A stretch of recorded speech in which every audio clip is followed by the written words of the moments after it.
উপস্থিত সম্মানিত সভাপতি, সম্মানিত অতিথিবৃন্দ এবং আমার শ্রদ্ধেয় অধ্যক্ষ, উপাধ্যক্ষ ও অভিভাবকবৃন্দ এবং আমার প্রাণপ্রিয় শিক্ষার্থীরা এবং আমার স্কুলের ছাত্রছাত্রীরা, আপনাদের সবাইকে জানাই আমার আন্তরিক অভিনন্দন। আজ 15ই আগস্ট আমরা সবাই ভারতের স্বাধীনতা 78তম স্বাধীনতা দিবস উদযাপন করিতেছি। আজ সবার আগে আমাদের স্বাধীনতা যোদ্ধাদের শ্রদ্ধার সাথে স্মরণ করছি। জাতি, ধর্ম, বর্ণ নির্বিশেষে যারা দেশের স্বাধীনতার জন্য তাদের জীবন দিয়েছেন, তাদের সবকিছু দিয়েছেন, তাদের ত্যাগ স্বীকার করেছেন। আজ আমরা তাদের আত্মবলিদানের ফলে এই দেশ আমরা স্বাধীনতা হিসাবে বুক করতে পারছি। কিন্তু ভারতের স্বাধীনতা সংগ্রামের ইতিহাস যদি আমরা দেখি তাহলে বোঝা যাবে শুধু হিন্দু ধর্মাবলম্বীরাই স্বাধীনতা সংগ্রাম করেছে। জেল কাটাদের মধ্যে নাম আছে মহাত্মা গান্ধীর, পণ্ডিত জওহরলাল নেহরু, মতিলাল নেহরু, নেতাজি সুভাষচন্দ্র বসু, কৃষ্ণ মেনন, সরোজিনী নাইডু, অরবিন্দ ঘোষ, চিত্তরঞ্জন দাস প্রমুখের। যারা প্রাণ দিয়েছেন তাদের মধ্যে আমরা যদি দেখতে পাই তাহলে আমরা পাই ক্ষুদিরাম বসু, ভগৎ সিং, বিনয় বাদল দীনেশ, প্রীতিলতা ওয়াদ্দেদার, মাস্টারদা সূর্য সেন প্রমুখের নাম যায় খুব সহজেই পাওয়া যায়।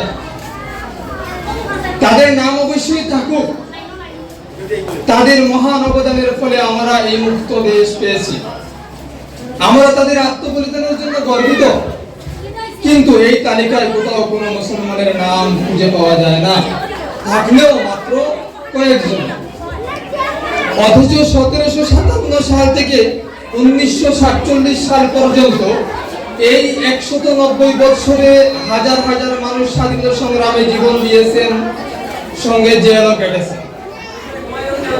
কলকাতা সিটি কলেজের ইংরেজি বিভাগের প্রধান এবং রবীন্দ্র ভারতীয় বিশ্ববিদ্যালয়ের প্রফেসর শ্রী শান্তিময় রায় ভারতের মুক্তির সংগ্রাম ও মুসলিম অবদান নামক এক গ্রন্থ রচনা করেন, গবেষণামূলক গ্রন্থ রচনা করেছিলেন। সেই গ্রন্থে ফুটে উঠেছে সব বিরুদ্ধের কথা বা চেপে যাওয়া ইতিহাস, তা এখনো বিদ্যমান আছে। প্রায় বহুলোক প্রশ্ন তুলে মুসলমান এই দেশে থাকা উচিত নয়, কারণ তারা স্বাধীনতা সংগ্রামে অংশগ্রহণ করেননি।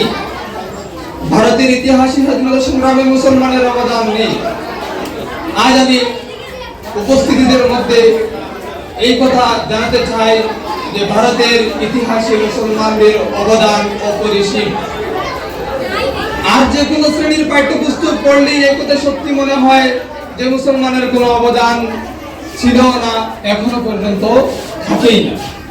কিন্তু সত্য ইতিহাস বলছে স্বাধীনতার যুদ্ধে হিন্দুদের সঙ্গে সঙ্গে মুসলিমদের তাজা রক্ত এই ভারতবর্ষ মুক্তি পেয়েছে। জেল কাটা অজস্র মুসলমানদের আত্মবলিদান ও ফাঁসি হওয়া অসংখ্য মুসলমানের প্রাণের বিনিময়ে আজ ভারতবর্ষে স্বাধীনতার বাতাস বইছে। বিপ্লবী ক্ষুদিরাম, আজকে আমরা ভারতবর্ষের স্বাধীনতার বাতাস যখন ছড়িয়েছে তখন আমরা দেখতে পাই বিপ্লবী ক্ষুদিরাম বসু কথা আমরা সকলেই জানি, কারণ তিনি কিংসফোর্ডকে মারতে গিয়ে ধরা পড়েন এবং তাকে ফাঁসিতে ঝুলানো হয়। এই জন্য ক্ষুদিরাম আমাদের কাছে অমর হিসাবে সবার পরিচিত এক মুখ। যদিও ক্ষুদিরাম বসু কিংসফোর্ডকে হত্যা করতে গিয়ে ব্যর্থ হয়েছিলেন, কিন্তু কলকাতা হাইকোর্টের প্রধান বিচারপতি নরম্যান, যিনি অনেক স্বাধীনতা সংগ্রামীকে নিষ্ঠুর প্রহসনমূলক বিচারে ফাঁসির আদেশ দিয়েছিলেন, তাকে মোহাম্মদ আব্দুল্লাহ নামে এক বিপ্লবী বীর একাই কোর্টের সিঁড়িতে প্রকাশ্য দিবালোকে হত্যা করে। সময়টি ছিল 1871 সালের 20 সেপ্টেম্বর। আমরা খোঁজন মোহাম্মদ আব্দুল্লাহ নামের এই বীরের কথা জানি, সেই রকম জানি না বীর বিপ্লবী শের আলী আফ্রিদির নাম, যার ব্রিটিশ বিরোধী আন্দোলনের জন্য 14 বছরের জেল হয়েছিল। শের আলী আন্দামানে জেল কাটছিলেন, সে সময় কুখ্যাত লর্ড মেয়র আন্দামানে জেল পরিদর্শন করতে আসেন এবং শের আলী রক্ষীদের চোখে ফাঁকি দিয়ে তার উপরে চাকু হাতে ঝাঁপিয়ে পড়েন। লর্ড মেয়র শের আলী চাকুর আঘাতে মৃত্যু হয়, কিন্তু ভারতের স্বাধীনতা সংগ্রামের ইতিহাসে শের আলীর কোন স্থান হয়নি। এরকম আরো কিছু চেপে যাওয়া ইতিহাস, মুছে যাওয়া নামগুলো আজকে আমি তোমাদের সামনে প্রকাশ করব। মৌলানা কাশিম আলী ননদভী রহমতুল্লাহি আলাইহি উত্তরপ্রদেশের দেওবন্দ মাদ্রাসাটি ব্রিটিশ বিরোধী আন্দোলনের এক শক্তিশালী কেন্দ্র হিসেবে গড়ে তুলেছিলেন, কিন্তু মৌলানা কাশিম আলী ননদভী রহমতুল্লাহি আলাইহির নাম ইতিহাসে খুঁজে পাওয়া যায় না। ভারতের ইতিহাসের পাতা উল্টালে যাদের নাম অবশ্যই খুঁজে পাওয়া যায় তাদের নাম হলো মহাত্মা গান্ধী, নেতাজি সুভাষচন্দ্র বসু, অরবিন্দ ঘোষ, জওহরলাল নেহেরু। এই বীরদের নাম পাওয়া যায়, তাদের নাম অবশ্যই থাকুক। এর পাশাপাশি সমতুল্য নেতা যারা ছিলেন, যারা বীররা ছিলেন, তাদের নাম হলো আতাউল্লাহ বুখারী, মোহাম্মদ হুসাইন আহমদ মাদানী রহমতুল্লাহি আলাইহি, মৌলানা মাহমুদ হাসান দেওবন্দি রহমতুল্লাহি আলাইহি, মৌলানা গোলাম হোসেন প্রমুখ বহুবার দীর্ঘমেয়াদী জেল কেটেছিলেন। ইতিহাসে নাম নেই এদের, দুঃখের বিষয়। ইংরেজ বিরোধী কার্যকলাপের জন্য যার নাম সর্বদা চিন্তিত থাকত, সেই তোবারক হুসাইনের নাম ইতিহাসে খুঁজে পাওয়া যায় না। তৎকালীন সময়ে যিনি সারা ভারতবর্ষে কংগ্রেসের প্রেসিডেন্ট ছিলেন, যার সংস্পর্শে আসতেই হিন্দু মুসলিম নবপ্রাণ পেতেন, সেই হাকিম আজমল খানকে লেখক বোধহয় ভুলে গেছেন। মহাত্মা গান্ধী, জওহরলাল নেহেরু, যার সাহায্য ছাড়া চলতেনই না, যিনি না থাকলে গান্ধী উপাধিটুকু পেতেন না। আব্দুল কালাম আজাদকে ইতিহাসের পাতা দেখে মুছে দেওয়া হলো।